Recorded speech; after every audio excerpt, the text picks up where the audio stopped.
President Trump ने जंग छेड़ दी है। We are literally into the war now. Tariff पे टैरिफ लगाकर सबकी हवा उन्होंने टाइट कर दी है। China, Europe, Vietnam, India, Canada, Mexico सब पर एक साथ बॉम्ब पर बॉम्ब डाल रहे हैं। इसे ही हम इकोनॉमिक वारफेयर कहते हैं।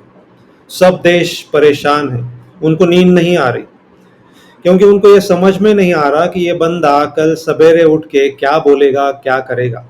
इसे ही हम फॉग ऑफ वॉर कहते हैं। माहौल बिल्कुल युद्ध की तरह हो गया है।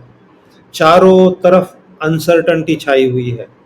ये सब करके ट्रम्प को ऐसे लगता है कि अमेरिका को वो और मजबूत बनाएंगे, लेकिन ये उनकी सबसे बड़ी गलतफहमी है। ये टैरिफ वॉर अगर ऐसे ही चलता रहा तो अमेरिका डेफिनेटली रिसेशन में जाएगा, और इसकी प्रोबेबिलिटी अभी बहुत ज़्यादा हो गई है। और बाजार इसीलिए ही डरे हुए हैं। बाजार को एक चीज़ बिल्कुल पसंद नहीं आती, और वो है अनसर्टनिटी, फॉग ऑफ वॉर। और आज का माहौल यही सबसे ज़्यादा है, और इसीलिए बाजार डरे हुए हैं। आज हम बिल्कुल बेयर मार्केट के कगार पर खड़े हैं। ग्लोबल रिसेशन आने वाला है, और इससे इंडिया भी ज़रूर अफेक्ट होगा। ये आज की जो कहानी है मुझे 2008 का मार्केट याद दिलाती है। 2008 में फाइनेंशियल क्राइसिस हुआ था, वो भी अमेरिका में हुआ था। उस समय भी इंडिया का उस क्राइसिस से कुछ भी लेना देना नहीं था। जनवरी 2008 में निफ्टी 50 इंडेक्स मजे से ऊपर जा रहा था। हाईएस्ट लेवल उस टाइम था 6357। लेकिन ये क्राइसिस आ गया, और 10 महीनों में अक्टूबर आते आते निफ्टी ने 2252 का लोवेस्ट टच किया।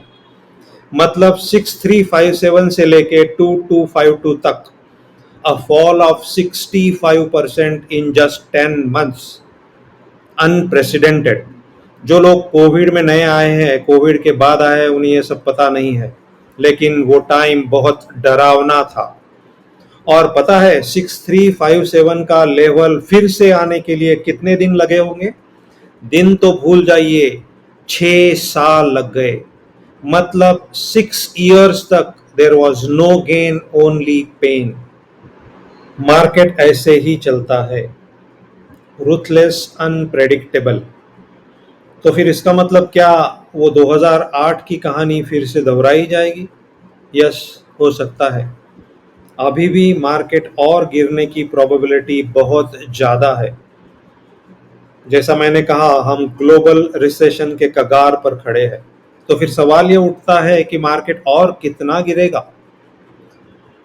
टेक्निकल एनालिसिस के हिसाब से देखा जाए तो निफ्टी 20,000 की लेवल तक पहले आ सकता है, और अगर ट्रंप जी ने और ज़्यादा उछल कूद की तो निफ्टी अल्टीमेटली 18,000 लेवल तक भी पहुंच सकता है। मतलब आज 22,400 लेवल से 20% डाउन। मतलब 26,216 का जो हाईएस्ट लेवल था, वहां से हम 32% नीचे जा सकते हैं। 2008 में हमने 65% फॉल देखा था, उसके मुकाबले ये कुछ भी नहीं है। तो फिर सवाल ये उठता है कि ऐसे माहौल में रिटेल इन्वेस्टर्स क्या करें?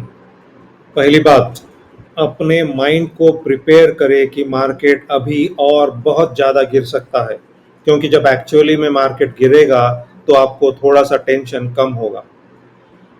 नंबर 2, इक्विटी पोर्टफोलियो अगर आपके पास है तो उसको रीबैलेंस कीजिए। अगर स्मॉल कैप, माइक्रो कैप, भंगार कैप पड़े हैं तो उनको बेच दीजिए, निकल जाइए, क्योंकि यहाँ की हवा बहुत टाइट होने वाली है।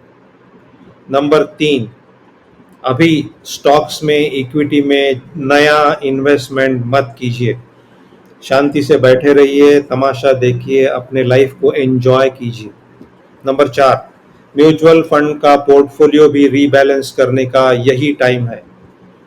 कुछ अगर रिस्की फंड्स है उनको रीबैलेंस कीजिए, हाइब्रिड फंड में जाइए।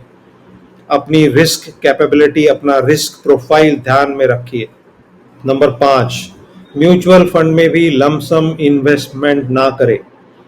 सिस्टमैटिक ट्रांसफर प्लान के द्वारा, एसटीपी के द्वारा over a period of 10 months धीरे धीरे थोड़ा थोड़ा अमाउंट इन्वेस्ट करें ताकि आपको रुपी कॉस्ट एवरेजिंग का फायदा मिले, और जब आप 4 साल और वेट करोगे तो आपका रिटर्न बहुत अच्छा रहेगा। और लास्ट पॉइंट बताने से पहले मैं ये एक डेटा पॉइंट, बहुत ज़रूरी डेटा पॉइंट आपके साथ शेयर करना चाहूँगा। अगर मानो आपने 1 जनवरी 2008 में 10,000 रुपए की एसआईपी शुरू की होती और बाजार को डर के अगर 1 साल के अंदर ही आपने ये एसआईपी बंद कर दी होती तो आपको 44,000 रुपीज का नुकसान झेलना पड़ता। लेकिन अगर यही एसआईपी बिना डरे आप अगले 6 साल तक कंटिन्यू रखते तो आपको 2,25,000 रुपीज का फायदा हुआ होता। मतलब 44,000 रुपीज का लॉस वर्सेस 2,25,000 रुपीज का फायदा। इसीलिए एसआईपी बंद करने की गलती कभी मत करना, नहीं तो जब 2030 आएगा तो आपको बहुत ज्यादा पछताना पड़ेगा। जय Hind, have fun, enjoy the Trump show, see you again.